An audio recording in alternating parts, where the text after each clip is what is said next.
Մասկի դեպարտամենտին հասանելի են դարձել ԱՄՆ միլիոնավոր ներգաղթյալների անձնական տվյալների շտեմարանը։ Այս մասին հաղորդում է The Washington Post-ը։ The Washington Post-ի տվյալներով Դոգե վարչության մոտ 6 աշխատակից, որը գործում է Արդարադատության նախարարության ներքո, անցյալ շաբաթ գաղտնի համակարգ մուտք գործելու թույլտվություն է ստացել։ Այն պարունակում է տեղեկություններ օրինական եւ անօրինական ներգաղթյալների մասին, անուններ, հասցեներ ներգաղթի, դատարանի գրառումներ եւ իրավապահ մարմինների պատմություն։ Արդարադատության նախարարության համակարգ մուտքը Թրամփի վարչակազմի վերջին փորձն է ավելի խորանալու դաշտային տվյալների հսկայական շտեմարանների մեջ առաջ մղելու նախագահի ագրեսիվ արտաքսման ջանքերը, գրում է թերթը։ Քաթարը եւ Եգիպտոսը Իսրայելին առաջարկել են Գազայում պատերազմին վերջ տալու նոր ծրագիր, որը նախատեսում է զինադադար 5-ից 7 տարով։ Այս մասին հաղորդում է BBC-ն։ Ծրագիրը ներառում է 5-ից 7 տարվա զինադադար, բոլոր իսրայելցի պատանդների փոխանակումը պաղեստինցի գերիների հետ, ռազմական գործողությունների պաշտոնական ավարտը եւ Գազայի հատվածից Իսրայելի ամբողջական դուրսբերումը։ Համասն արձագանքել է իր պատրաստակամությունը, հայտնելով Գազայի կառավարումը հանձնելու ցանկացած պաղեստինյան մարմնի, որը կհամաձայնեցվի ազգային եւ տարածաշրջանային մակարդակով։ Դա կարող է լինել Պաղեստինի ինքնավարությունը կամ կառավարման նոր մեխանիզմը։ Եվրոպան պետք է որոշի, թե արդյոք նա նշանակալից դեր կունենա Իրանի դեմ պատժամիջոցների թուլացման եւ չեղարկման գործընթացում։ Այս մասին երկուշաբթի օրը հայտարարել է Իսլամական Հանրապետության արտաքին գործերի նախարարությունը։ Եվրոպական երկրները պետք է որոշեն, թե արդյոք ցանկանում են կառուցողական դեր խաղալ Իրանի դեմ պատժամիջոցների չեղարկման հարցում եւ վերականգնել իրենց դիրքերը, թե այս գործընթացում հանդես գալ որպես ավերիչ ուժ։ Եվրոպան շատ կարևոր դեր է խաղացել գործողությունների համատեղ համապարփակ ծրագրի ձևավորման գործով, կուտակելով լավ փորձ այս գործընթացի դյուրացման գործում։ Այս ընթացքում մենք Իրանի Իսլամական Հանրապետությունը բարեխղճորեն տեղյակ ենք պահել եվրոպական երկրներին բանակցությունների ընթացքի մասին, ասված է արտաքին գործերի նախարարության հայտարարության մեջ։ Իսրայելի կողմից մղվող պատերազմը սրվում է Գազայի հատվածում եւ Հորդանան գետի արևմտյան ափին։ Այս մասին ասվում է Պաղեստինի կառավարության հաղորդակցության կենտրոնի հրապարակած զեկույցում։ Գազայի հատվածում եւ Հորդանան գետի արևմտյան ափում Իսրայելի ցեղասպանական պատերազմը Պաղեստինցի ժողովրդի դեմ սրվում եւ թեւակողում է նոր մահացու փուլ։ Փաստաթղթում մեջբերում է պաղեստինյան Վաֆա լրատվական գործակալությունը։ 2025 թվականի մարտի 18-ից ի վեր, երբ հրադադարը խզվեց, Իսրայելը Գազայի հատվածում սպանել է 1827 պաղեստինցի եւ վիրավորել եւս 4828-ի համաձայն կառավարության տվյալների, բացի այդ ավելի քան 420,000 մարդ բռնի տեղահանվել է։ Առողջապահական համակարգը ավերվել է 2 միլիոն պաղեստինցիներ այժմ ամբողջովին կախված են մարդասիրական օգնությունից, որը Իսրայելի կողմից թույլ չի տալիս Գազայի հատված մտնել, ընդգծվում է զեկույցում։ Հնդկաստանի ներքին գործերի նախարարությունը Հռոմի Պապ Ֆրանցիսկոսի մահվան կապակցությամբ ազգային սուգ է հայտարարել, որը կտևի ապրիլի 22-ից 23-ը, ինչպես նաև Պոնտիֆիկոսի հուղարկավորության օրը։ Ի նշան հանգուցյալի հանդեպ հարգանքի Հնդկաստանում երրորդյա պետական սուգ է հայտարարվելու հետևյալ հաջորդականությամբ 2 օր պետական սուգ, երեքշաբթի ապրիլի 22-ին եւ չորեքշաբթի ապրիլի 23-ին եւ 1 օր պետական սուգ հուղարկավորության օրը, ասվում է Հնդկաստանի ներքին գործերի նախարարության կայքում։ Հռոմի Ֆրանցիսկոս Պապը մահացել է 2025 թվականի ապրիլի 21-ին Վատիկանի իր նստավայրում։ Նա առաջին պապն էր Լատինական Ամերիկայից Արգենտինա, որը կաթոլիկ եկեղեցին ղեկավարում է 2013 թվականի մարտից։ Գազայի հատվածին վերջին 24 ժամվա ընթացքում Իսրայելի հարվածների հետևանքով առնվազն 29 մարդ է զոհվել։ Այս մասին հայտնում է Քաթարյան Ալ Ջազերա հեռուստաալիքը։ Իսրայելական ուժերը հարվածներ են հասցրել վրանային ճամբարներին տեղահանվածներով ամբողջ Պաղեստինյան անկլավում։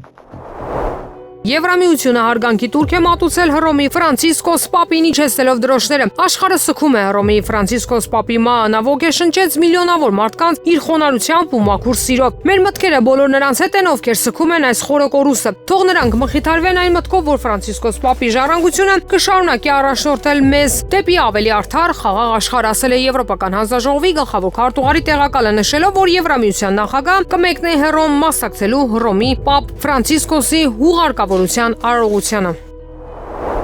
Ինչ է հիմա ուզում Ադրբեջանը, ինչու են կրակում, նման հարց լրագրողն ուղղեց ազգային ժողովի նախագահ Ալեն Սիմոնյանին։ Ի պատասխան վերջինս ասաց. հարցրեք Ադրբեջանի հետ աշխատող ընդդիմադիր գործիչներին, իրենք շատ լավ ասում են, թե Ադրբեջանն ինչ է ուզում, հետո մեղադրում են մեզ դրա կատարման մեջ, հետո ասում են Ադրբեջանը եթե կրակում է, ուրեմն ամեն ինչ ձեր մոտ չի ստացվելու։ Նա վստահեցրեց, որ բանակցությունները փակ ուղում չեն, քննարկումները շարունակվում են։ Բանակցությունները փակ ուղում չեն հայտնվելու եւ պատերազմի հավանականությունը որևէ քայլով չի ավելացվելու։ ստեղծվելու։ Ասաց Սիմոնյանը, նշելով, որ ամեն ինչ պետք է արվի, որ Հայաստանի Հանրապետության իշխանության խաղաղության օրակարգն իրականություն դառնա։ Ազգային ժողովի նախագահի կարծիքով կարող է կրակոց լինել ու ոչ մի էսկալացիա չլինել եւ հակառակը։ Մինչեւ 2018 թվականը բավականին շատ կրակոցներ են եղել, բայց պատերազմ չի եղել, բազմաթիվ մայր են եղել սահմանին, իսկ հիմա ունենք իրավիճակ, երբ կա համաձայնեցված փաստաթուղթ։ Նա նշեց, որ Սանտ Պետերբուրգում առանձնազրույց ունեցել Ադրբեջանի Միլի Մեջլիսի նախագահ Սաիբա Գաֆարովայի հետ։ Իմ տպավորություններով որևէ փակուղու մասին պետք չէ խոսալ, նաև ադրբեջանական կողմին է ձեռք տալիս, որ գործընթացը հնարավորինս արագ ավարտին հասցվի, որով մենք զբաղվում ենք։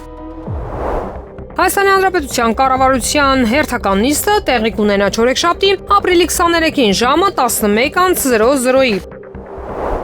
ՔՊ խմբակցությունը դեմ կքվեարկի Անդրանիկ Քոչարյանի վարքի հետ կապված էթիկայի հանձնաժողով ստեղծելու նախագծին։ Այս մասին այսօր ապրիլի 22-ին ազգային ժողովում լրագրողների զրույցում նշեց ՔՊ խմբակցության ղեկավար Հայկ Կոնջորյանը, բայց ՔՊ խմբակցությունը տևական ժամանակ աշխատում է ազգային ժողովում մշտական գործող էթիկայի հանձնաժողով ստեղծելու վերաբերյալ, որտեղ կքննվեն պատգամավորական էթիկայի վերաբերյալ ամենատարբեր հարցերը։ Հույս ունենք, որ այդտեղ ընդդիմությունը եւս մեզ հետ կհամագործակցի, որովհետեւ նաեւ ընդդիմության ձայներն են մեզ պետք լինելու եւ կստեղծվի մշտական գործող էթիկայի հանձնաժողով, ասաց նա։ Հիմա էլ ՔՊ-ն փորձում է մոլորեցնել հանրությանը, պնդելով, թե իբր հայոց ցեղասպանության ժխտումը քրեականացող օրենք արդեն իսկ գոյություն ունի եւ մեր առաջարկած օրինագիծը անիմաստ է։ Այս մասին իր էջում գրել է Հայաստան խմբակցության падգամավոր Քրիստինե Վարդանյանը։ Սա փաստերի խեղաթյուրում է։ Այո, Հայաստանի Հանրապետության քրեական օրենսգրքի 136-րդ հոդվածն առկա է, սակայն այն պատժելի է դարձնում միայն այն դեպքերը, երբ ցեղասպանության ժխտումը կատարվում է ատելություն, խտրականություն կամ բռնություն հրահրելու նպատակով։ Այսինքն, եթե որևէ մեկը պարզապես հերքում է հայոց ցեղասպանությունը կամ կասկածի տակ է դնում դրա իրողությունը, առանց վերոնշյալ հրահրման նպատակի պատժի չի ենթարկվում։ Ավելի պարզ օրինակ Նիկոլ Փաշինյանի հայտարարությունները գործող օրենսդրությամբ չեն կարգավորվում այն փոփոխության նախագծով, որն առաջարկել է Հայաստան խմբակցությունը։ Նման հայտարարությունների համար նախատեսված է քրեական հետապնդում։ Սա է մեր առաջարկած փոփոխության արմատական տարբերությունը։ Մենք պահանջում ենք, որ հայոց ցեղասպանության ժխտումն ու նսեմացումն ինքնին համարվի քրեական արարք, անկախ նրանից դրան կից հնչում է ատելություն թե ոչ։ Պարլամենտարիզմի զարգացման միջազգային կենտրոնի տնօրեն Գոհար Մելոյանը Facebook-յան իր էջում գրում է. հրապարակվեց Սահմանադրական դատարանի ՍԴՕ 1776 որոշման ամբողջական տարբերակը։ Նախ պետք է ընդգծել, որ Սահմանադրական դատարանի անդրադարձը վերացական հսկողության շրջանակներում է, իսկ ապօրինի ծագում ունեցող գույքի բռնագանձման մասին օրենքի շատ այլ հակասահմանադրական տարրեր դեռ հնարավորություն ունեն բացահայտվելու անհատական գանգատների շրջանակներում։ Ինչ վերաբերում է արդեն հարուցված հայցերին, միանշանակ որոշ հայցեր անմիջապես պետք է մերժվեն, քանի որ պրակտիկայում կան դեպքեր, երբ անձի նկատմամբ հարուցվել է ապօրինի ծագում ունեցող գույքի վարույթ եւ վերջինս որպես պատասխանող է ներգրավված այն դեպքում, երբ տվյալ անձը ոչ պաշտոնատար անձ է եղել, ոչ էլ որևէ քրեական գործով մեղադրյալ։ Արձանագրվում է, որ եթե ապօրինի ծագում ունեցող գույքի բռնագանձման վարույթով անցող անձը մեղադրվում էր դիցուք մի հանցանքի համար, որը ենթադրաբար կատարվել էր 2011 թվականին, ապա դատախազությունը չի կարող տվյալ անձից պահանջել պայմանական 1996 թվականին ձեռք բերված գույք, որն անձի պաշտոնի զբաղեցումից առաջ է ձեռք բերվել կամ առաջադրված մեղադրանքի հետ աղերս չունի։ Ակնհայտ է, որ Սահմանադրական դատարանն այս որոշումն առնվազն հանգեցնելու է բազմաթիվ գործերով հայցի առարկայի էական նվազեցման, ըստ իս մի շարք գործերով նաև հայցերի մերժման, սակայն սպասենք ձևավորվող իրավակիրառ պրակտիկային։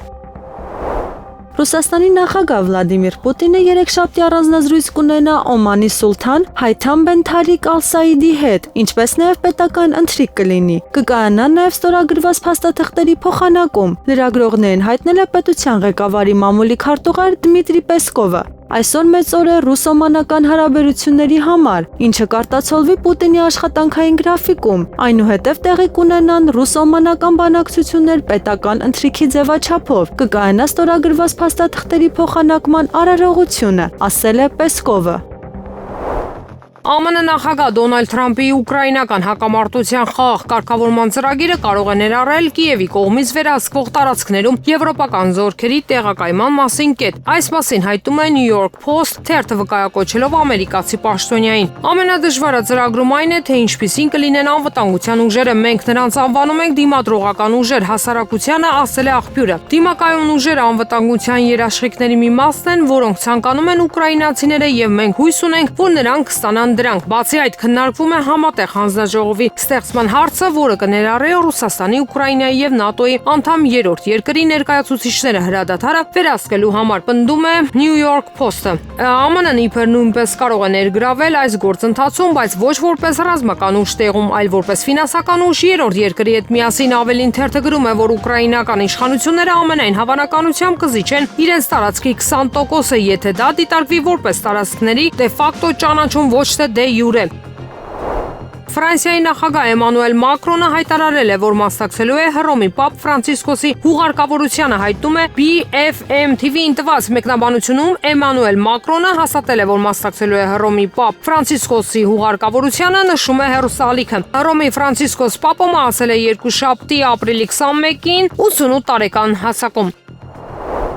Սիրիայի իշխանությունները լրջորեն են ընդունել ԱՄՆ պետդեպարտամենտի նախազգուշացումները Դամասկոսում հնարավոր ահաբեկչությունների մասին եւ ուժեղացրել են անվտանգության միջոցները։ ՌԻԱ Նովիսին հայտնել է սիրիական վարչակազմի մոտ կանգնած աղբյուրը։ Սիրիայի իշխանությունները լրջորեն ընդունեցին ԱՄՆ-ի նախազգուշացումները Դամասկոսում եւ այլ նահանգներում առաջիկա օրերին կամ շաբաթներին հնարավոր ահաբեկչությունների եւ դիվերսիաների մասին եւ կարգադրեցին միջոցներ ձեռնարկել այդ սպառնալիքները կանխելու համար, ասել է գործակալության աղբյուրը։ Աղբյուրը նշում է, որ սիրիական ղեկավարությունը անվտանգության ծառայություններին եւ պաշտպանության նախարարությանը հանձնարարել է արագ եւ արդյունավետ միջոցներ ձեռնարկել սպառնալիքներին դիմակայելու համար, հատկապես այն բանից հետո, երբ հաղորդում է, որ Դաիշ ահաբեկչական խմբավորումը Ռուսաստանում արգելված, հայտարարել է Դամասկոսի թիրախների վրա մի շարք հարձակումներ իրականացնելու իր մտադրության մասին Սիրիայի Արաբական Հանրապետության նոր իշխանություններին թշնամաբար հայտարարելով այն բանից հետո, երբ նրանք ցանկություն են հայտնել միանալ Դաիշի դեմ պայքարող միջազգային կոալիցիային 2014 թվականից։ Արաբական Միացյալ Էմիրություններում մի շարք լողափեր փակվել են նավթի արտահոսքի պատճառով։ Հյուրանոցները լողավազաններ են տրամադրում, իսկ տուրօպերատորները զբոսաշրջիկներին տեղափոխում են, հայտնում է Ռուսաստանի տուրօպերատորների ասոցիացիան։ ԱՄԷ-ի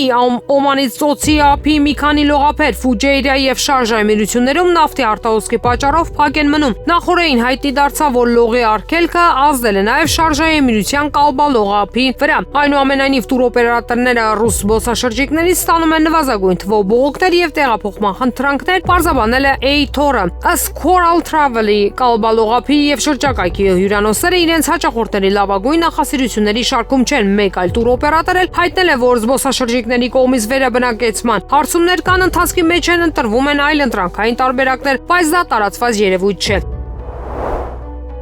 Տոկիոն համաձայնել է Կիևին փոխանցել երկրի ուղեցրի արբանյակներից ստացված հետախուզական տվյալները, այս մասին գրում է Intelligence on-line պորտալը։ Լրագրողների տվյալներով համապատասխան հարցումով Ճապոնիայի իշխանություններին է դիմել Ուկրաինայի պաշտպանության նախարարության հետախուզության գլխավոր վարչությունը, ակնկալվում է, որ Կիևը կստանա պատկերներ եւ հետախուզական տվյալներ IQPS ինստիտուտից, վերջինս ունի 5 արբանյակ հագեցած սինթետիկ բացվածքի ռադարներով։ Ուկրաինական Deep State վերլուծական նախագծի Telegram ալիքը հայտնում է, որ ներկայումս 3 եվրոպական երկրներ Կիևի հետ կիսվում են արբանյակային պատկերներով, խոսքը Գերմանիայի, Ֆինլանդիայի, Իտալիայի մասին է։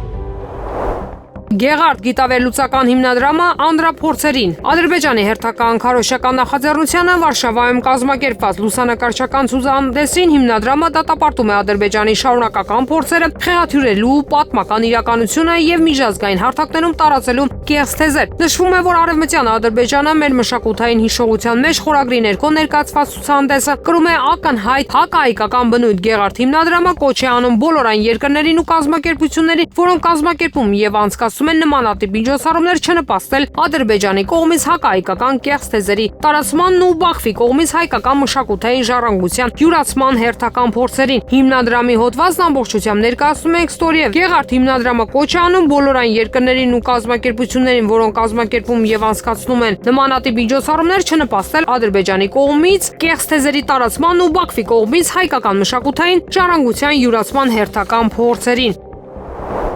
ՆՍՕՏՏ Գարեգին II ծայրագույն պատրիարք եւ ամենայն հայոց կաթողիկոսը ցավակցագիր է հղել Հռոմի սրբազան քահանայապետ Ֆրանցիսկոս Պապի վախճանման առիթով։ Երջանկահիշատակ Ֆրանցիսկոս Պապը խոնարհ քաջ ու բարի հովիվ էր, որ հավատարմորեն քայլում էր մեր Տեր Հիսուս Քրիստոսի հետքերով։ Նա ստանձնեց պապական բարձր ու պատասխանատու առաքելությունը դժվարին ժամանակներում եւ վկայեց ավետարանը մշտապես պաշտպան լինելով արդարության ու խաղաղության առանձնակի ուշադրություն ու խնամք բերելով կարիքավորներին, ինչպես նաեւ իր կարևոր ներդրումը բերելով միջեկեղեցական հարաբերությունների զորացմանը։ Առանձնակի մխիթարությամբ մենք անդրադառնում, որ Սրբազան Պապը մշտապես իր աղոթներ հնչեցնում պատերազմներով եւ անարդարությամբ վիրավորված աշխարհի իմաստավորի Արցախյան պատերազմի ծանր հետևանքները կրող մեր ժողովրդի համար։ Ասված է վեհափառ հայրապետի ցավակցագրում։ Նորին սրբությունն ընդգծել է, որ հայ ժողովուրդը երախտագիտությամբ է հիշելու հայոց ցեղասպանության 100-րդ տարելիցի առիթով Սուրբ Պետրոսի տաճարում մատուցված Սուրբ Պատարագը, Սուրբ Գրիգոր Նարեկացու հռչակումը որպես տիեզերական եկեղեցու վարդապետ, ինչպես եւ Սրբազան քահանայապետի այցը Հայաստան։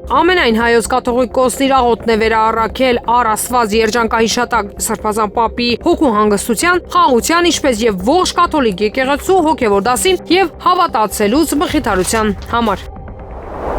Զատկի Տոնի Հանգստյան օրերին Հայաստանում Եվրամիության դիտորդական առաքելությունը իր գործունեության տարածքում անցկացրել է 27 ցերեկային եւ գիշերային պարեկություն, այն ներառել է Խոզնավար, Խնածախ եւ Արավուս գյուղերում պարեկությունը։ Խոզնավարում առաքելությունը արձանագրել է քաղաքացիական ենթակառուցվածքներին վնաս հասցրած երկու կրակոցների հետևանքները, որոնք հնարավոր է արձակվել են այդ հատվածի ադրբեջանական դիրքերից, նշված է Եվրամիության առաքելության գրասենյակի Facebook-յան էջում։ Նախորդին Հայաստանի Հանրապետության Պաշտպանության նախարարությունն տեղեկացրել էր, որ ապրիլի 20-ին ժամը 02:30-ի սահմաններում Ադրբեջանի զուստորաբաժանումները կրակ են բացել Սյունիքի մարզի Խոզնավար բնակավայրի ուղղությամբ, ինչի հետևանքով վնասվել է գյուղի բնակելի տներից մեկի տանիքում տեղադրված արևային ջրատաքացուցիչը։ ԱՄՆ նախագահ Դոնալդ Թրամփի անանուն խորհրդականը հայտարարել է, որ Պենտագոնի ղեկավար Փիթ Հեքսեթը չունի այդ պաշտոնում հաջողությամբ ծառայելու հմտությունները։ Այս մասին հայտնում է News Nation հեռուստաալիքը։ Փիթ Հեքսեթը չունի հաջողագործելու հմտություններ։ Փիթը երկար ժամանակ խնդիր է եղել եւ կշարունակի լինել։ Նրա մոտ բացակայում են կառավարման հմտությունները, նա համապատասխան բնավորություն չունի այս պաշտոնում լինելու համար, ասել է Սպիտակ տան խորհրդականը ապրիլի 21-ի առավոտյան ԱՄՆ Պաշտպանության նախարարության մամուլի ծառայության նախկին ղեկավար Ջոնաթան Էլիոթն ասել է, որ Հեքսեթը շուտով կարող է լքել իր պաշտոնը։ Նրա խոսքով վերջին մեկ ամսվա ընթացքում ամերիկյան ռազմական գերատեսչությունը գտնվում է ընդհանուր քաոսի եւ ամբողջական անկարգության մեջ, ինչը պայմանավորված է գաղտնի տեղեկատվության, արտահոսքի եւ զանգվածային կրճատումների հետ կապված սկանդալներով։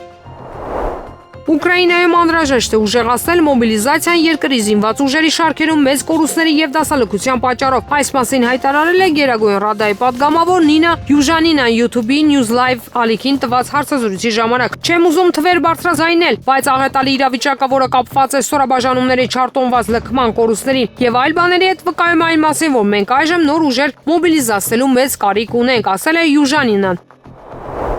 Ուկրաինայի Ռուսաստանի կողմից վերահսկող տարածքների զիջումը կարող է առճակատման պատճառ դառնալ Ուկրաինայի բնակիչների միջև։ Այս մասին Պոլիտիկո հեռուստաալիքի եթերում հայտարարել է ուկրաինացի քաղաքագետ Կոնստանտին Բոնդարենկոն, փոխանցում է ՌԻԱ Նովոստին։ Սա կարող է հանգեցնել շատ լուրջ ներքին առճակատման Ուկրաինայի ներսում ընդհանուր որոշակի ապստամբություն, ընդգծել է նա։ Բոնդարենկոյի կարծիքով Ուկրաինայում կարող է պայքար ծավալվել տարածաշրջանների եւ քաղաքական կուսակցությունների միջև։ Նախորդին The Wall Street Journal-ը հղում անելով աղբյուրներին հայտնել էր, որ Վաշինգտոնը կարող է Ղրիմը ճանաչել որպես ռուսական տարածք ռուս-ուկրաինական հակամարտությունը լուծելու համար։ Միացյալ Նահանգները նաև առաջարկել է Զապորոժիեի ԱԵԿ-ի շուրջ չեզոք տարածք ստեղծել հետագայում նրա նկատմամբ վերահսկողությունը փոխանցելով ամերիկյան կողմին։ Ազգային ժողովն երկրորդ ընթերցմամբ եւ ամբողջությամբ ընդունեց հարկային օրենսգրքում փոփոխությունների նախագիծը, որով առաջարկվում է երկարաձգել ֆիզիկական անձանց կողմից հայտարարագիր ներկայացնելու վերջնաժամկետը։ Նոր նախագծով վերջնաժամկետ սահմանվեց նոյեմբերի 1-ը 2025 եւ 2026 թվականների համար եւ հուլիսի 1-ը հետագա տարիների համար։ Նախագիծն ընդունվեց 60 կողմ 1 դեմ 29 ձեռնպատ ձայներով։ ԱՄՆ նախագահ Դոնալդ Թրամփը հետևել է Ուկրաինայի հարցով իր հատուկ ներկայացուցիչ Քիթ Քելոգին եւ կարծում է, որ հակամարտությունը կարող է արագ կարգավորվել։ Այս մասին կիպրացի լրագրող Ալեքս Խրիստոֆորուն հայտարարել է YouTube-ի Դուրան ալիքում։ Թրամփն ամենասկզբում գնաց Քելոգի հետ, երբ նա ընդունեց Քելոգի ծիծաղելի գաղափարները ուկրաինական հակամարտության մասին, ընդգծել է նա։ Խրիստոֆորուի խոսքով Քելոգը սխալ տեղեկատվություն էր ստանում ուկրաինական հակամարտության մասին, ուստի Թրամփը կարծում էր, որ ճգնաժամի արագ լուծումը հնարավոր է։ ԱՄՆ կառավարության արդյունավետության գրասենյակը վերահսկող Իլոն Մասկը պատրաստ է լքել ԱՄՆ վարչակազմը, հոգնած քաղաքական ձախերի հարձակումներից։ Այս մասին հայտնել է Washington Post-ը, հղում անելով իր աղբյուրներին։ Պարբերականը նշում է, որ Մասկի հեռանալու ճշգրիտ ամսաթիռը դեռևս անհայտ է, սակայն նրա հատուկ պետական ծառայողի կարգավիճակը կլրանա մայիսի վերջին։ Ըստ լրատվամիջոցի անանուն աղբյուրի, միլիարդատերը հոգնել է ձախակողմյան քաղաքական գործիչների տհաճ եւ անբարոյական հարձակումները հանդուրժելուց։ Մասկը կարծում է, որ իր բացակայությունը բացասական ազդեցություն չի ունենա կառավարության արդյունավետության գրասենյակի աշխատանքի արդյունավետության վրա, քանի որ գերատեսչության աշխատակիցներն արդեն կարգավորել են գործընթացը։ Ամերիկյան Politico թերթի տվյալներով ԱՄՆ նախագահ Դոնալդ Թրամփն իր մերձավորներին տեղեկացրել է, որ Մասկի քաղաքական դերը առաջիկա շաբաթներին կնվազի։ Միլիարդատերը հիմնականում կկենտրոնանա բիզնեսի ուղղությամբ եւ հավանաբար կպահպանի Թրամփի ոչ պաշտոնական խորհրդականի պաշտոնը։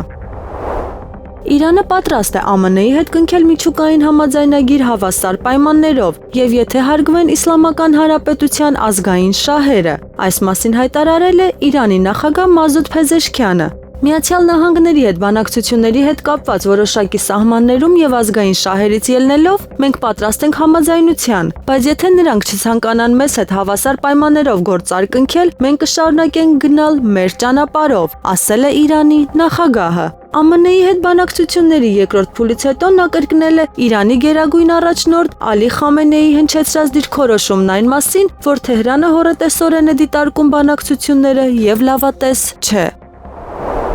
Լոնդոնում Ուկրաինայի հակամարտության կարգավորման շուրջ բանակցությունները կսկսվեն չորեքշաբթի։ Այս մասին հայտարարել է Վոլոդիմիր Զելենսկին Մեծ Բրիտանիայի վարչապետ Քիր Սթարմերի հետ հեռախոսազրույցից հետո։ Արդեն այս չորեքշաբթի մեր ներկայացուցիչները կաշխատեն Լոնդոնում, ասել է նա։ Ըստ աղբյուրների, պատվիրակության կազմում կլինեն Զելենսկու գրասենյակի ղեկավար Անդրեյ Երմակը, նրա տեղակալ Պավել Պալիսան, արտաքին գործերի նախարար Անդրեյ Սիբիգան եւ պաշտպանության նախարար Ռուստեմ Ումերովը։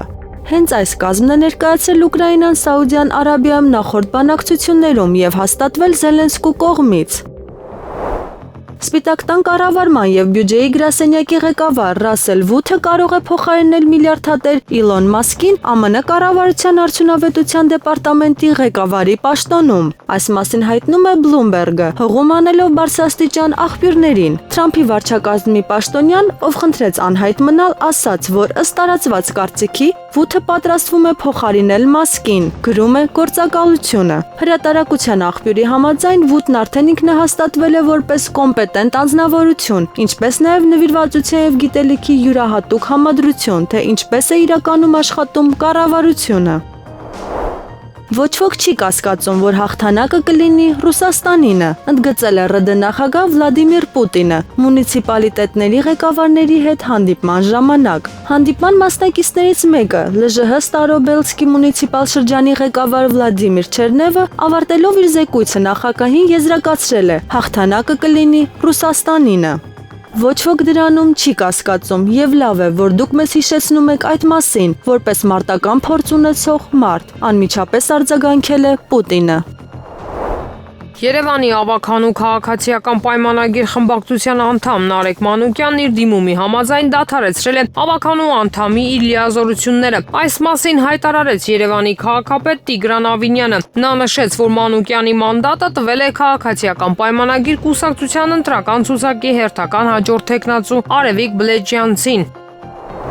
ԱՄՆ նախագահ Դոնալդ Թրամփը հայտարարել է, որ Իրանի հետ ԱՄՆ բանակցությունները շատ լավ են ընթանում, սակայն ժամանակ է պետք հասկանալու, թե դրանք ինչ արդյունք կունենան։ Մենք շատ լավ հանդիպումներ ենք ունեցել Իրանի հարցով, կտեսնենք, թե ինչ կլինի, ինչպես հաղորդում է Armenpress-ը վկայակոչելով 10 այս մասին Սպիտակ տանը լրագրողների հետ։ Հանդիպմանն ասել է ԱՄՆ նախագահ։ Ապրիլի 19-ին Օմանի միջնորդությամբ Հռոմում Իրանի եւ ԱՄՆ-ի միջև տեղի ունեցել անուղղակի բանակցությունների երկրորդ փուլը ուղղված Թեհրանի միջուկային ծրագրի շուրջ տարաձայնությունների լուծմանը ամերիկյան պատվիրակությունը գլխավորել է նախագահի հատուկ բանագնաց Սթիվեն Ուիթքոֆը, իսկ Իրանի պատվիրակությունը արտգործնախարար Սեյեդ Աբբաս Արաղչին։ Արաղչիի եւ Ուիթքովի հաջորդ հանդիպումը կկայանա ապրիլի 26-ին տեխնիկական մակարդակով խորհրդակցություններից հետո։ Որոշ եվրոպական երկրներ ինքնահաստատվում են Ուկրաինայի հաշվին, այս մասին հայտարարել է լրագրող Ռայնհարդ Լաուտերբախը։ Անմիջապես պետք է ասենք, որ Ուկրաինային կնետեն եւ փոխկացայի մեջ ընդգծել է նա։ Լրագրողը հավելել է, որ որոշ եվրոպական երկրների իշխանությունները գիտեն, որ իրենց քաղաքական նշանակությունը ամբողջությամբ կախված է Ռուսաստանի հետ հակամարտությունը պահպանելուց։ Ոսկու գինը նոր ռեկորդ է գրանցել, առաջին անգամ գերազանցելով ունցիայի դիմաց $3450։ Չիկագոյի ապրանքային բորսայում առևտրի տվյալների համաձայն ոսկու հունիսյան ֆյուչերսները թանկացել են 2.3%-ով եւ հասել $3542 մեկ ունցիայի դիմաց։ Ոսկու գների աճը դոլարի թուլացման եւ ԱՄՆ դաշնային պահուստային համակարգի նախագահ Դոնալդ Թրամփի քննադատության արդյունքն էր, գրում է Bloomberg-ը։ Այս գործոնները մեծացրել են ոսկու պահանջարկը որպես ապահով ակտիվի։ Թանկարժեք մետաղի գների աճին նպաստել են նաեւ առևտրային պատերազմների ազդեցության վերաբերյալ երկարատև մտահոգությունները։ Դոլարը թուլացել է հիմնական արժույթների նկատմամբ, ինչը ըստ վերլուծաբանների կապված է դաշնային պահուստային համակարգի նախագահ Ջերոմ Փաուելի մասին Թրամփի վերջին մեկնաբանությունների հետ։ ԱՄՆ նախագահը հերթական անգամ դաշնային պահուստից պահանջել է իջեցնել տոկոսադրույքները, ինչը թուլացնում է վստահությունը երկրի տնտեսության նկատմամբ։ Իր հերթին դոլարի թուլացումը ոսկին ավելի գրավիչ է դարձնում այլ երկրների ներդրողների համար։ Հռոմի պապ Ֆրանցիսկոսի հուղարկավորության արարողությունը կտարբերվի նախորդներից, այս մասին հայտնում են տեղական ԶԼՄ-ները։ Հուղարկավորության ավանդական ծեսերը կլինեն, սակայն Պոնֆիստիկոսի մարմինը չի ցուցադրվի դիակարգի վրա հարգանքի համար։ Բացի այդ, դագաղի փակման արարողությունը չեղյալ է հայտարարվում։ Ֆրանցիսկոսը կհուղարկավորվի Վատիկանի սահմաններից դուրս գտնվող Սանտա Մարիա Մաջիորե բազիլիկայում, մինչդեռ պոնֆիստիկոսների մեծ մասը թաղված է Սուրբ Պետրոսի տաճարի տակ գտնվող Վատիկանի գերեզմանում։ Հռոմի պապ Ֆրանցիսկոսը մահացել է ապրիլի 21-ին, Սուրբ Զատիկի հաջորդ օրը։ Նա 88 տարեկան էր։ Պոնֆիստիկոսը վերջերս առողջական խնդիրներ ուներ։ Ըստ Վատիկան Նյուզի, կաթվածը կոմայի եւ սրտի կանգի պատճառ է դարձել։ Իսկ այժմ եղանակի մասին եղանակի տաքացումը կշարունակվի, բայց ապրիլի 20-ից օրվա ընթացքում մի պահ գարնանային կարճատև անձրևներ կլինեն։ Երևանում ապրիլի 19-ին սպասվում է առանց տեղումների եղանակ, ապրիլի 20-ին 23-ին օրվա ընթացքում սպասվում է կարճատև անձրև եւ ամպրոպ։ Մարզերում ապրիլի 19-ին սպասվում է առանց տեղումների եղանակ, ապրիլի 20-ին 23-ին առանձին շրջաններում սպասվում է կարճատև անձրև եւ ամպրոպ։ Քամին արևմտյան հատվածում 2-ից 5 մետր/վայրկյան Ապրիլի 21-ին 23-ին առանձին վայրերում սպասվում է քամուշ գնացում 14-ից 17 մետր/վայրկյան արագությամբ։